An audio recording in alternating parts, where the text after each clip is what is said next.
Hey everyone, Richard here, Metal Fan, bringing you guys yet another 2014 album review, and this is going to be my review of the new album from the band Autopsy entitled Tourniquets, Hacksaw, and Graves. And this is their 7th full-length album from this legendary death metal band.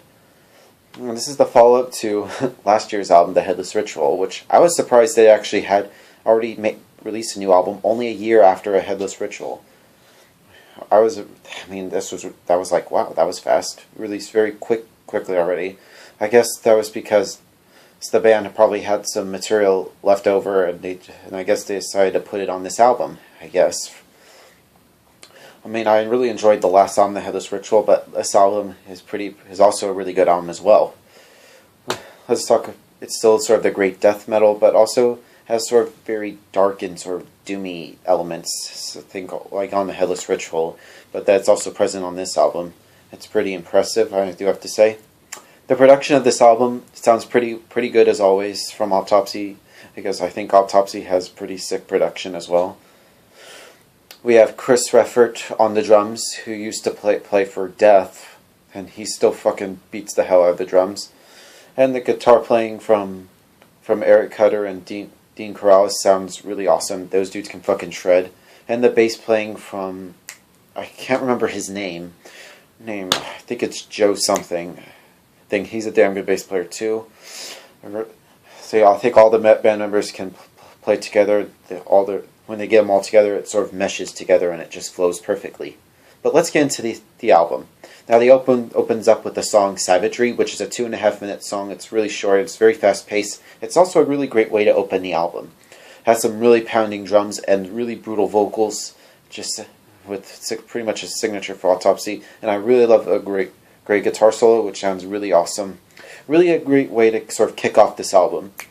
Then we get to the next song called King of the Flesh Ripped, which is one of my favorite songs off this album. It has sort of like a classic death metal feel to it. It's pretty good, and I really love the guitars on that song. It sounds really, really awesome. I do enjoy that. Now we get to the title track of the album, Tourniquets, Hacksaw, and Graves, which is pretty much the longest song on the album. It has sort of very much, I consider it like a progressive song, sort of doomy and sort of has some death in it, but mostly it's doom. I do enjoy that a lot. Really great song. Then we get to track 4, The Howling Dead, which is the first song off this album, or the first single I should really say. The bellowing vocals sound really great. It's really a slower paced song, and there's a really great solo in there. Really enjoy that song a lot. Next song is called After the Cutting, which is a really intense song. It's really epic, and it has really fucking brutal death metal. Really enjoy that song.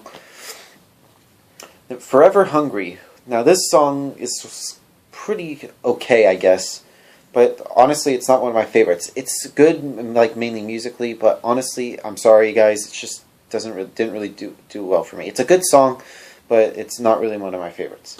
Now we get to the next song called Teeth of the Shadow Horde. Really love the vocals on that song. It's another great song. Really enjoy that. Then we get to All Shall Bleed, which has sort of like a little instrumental of the album. It has sort of a little guitar playing from Eric and Danny. Really great guys. Those sort of like them shredding the fuck out of their guitars. Really love that song. It's another one of my favorite songs on this album. Really enjoy that song. Then we get to the next song called Deep Crimson Dreaming. Another really long song on the album. That's pretty much the second longest song. It's really powerful and I really enjoy it a lot. It just sounds really fucking sick. Then we get to the next song called Parasitic Eye, which is an okay song. It's pretty good, but I was just like, okay. Then we get to the next song called Burial, which is just a very brutal song. It's just really intense, just grinding, it just pummels your face in. So it's just really awesome. And now we get to the last song on the album, which is the band's own title track, called Autopsy. The song is called Autopsy, from the band, Autopsy, which is actually the first time Autopsy ever done this, have a song named after them.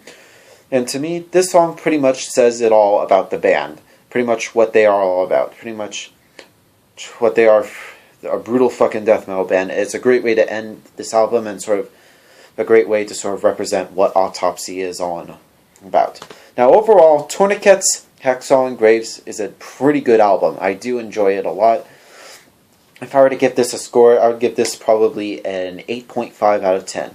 Really enjoyed this album a lot. I'm definitely considering getting this album. So yeah, comment what you guys think of this album. I'll see you guys later, and keep it metal.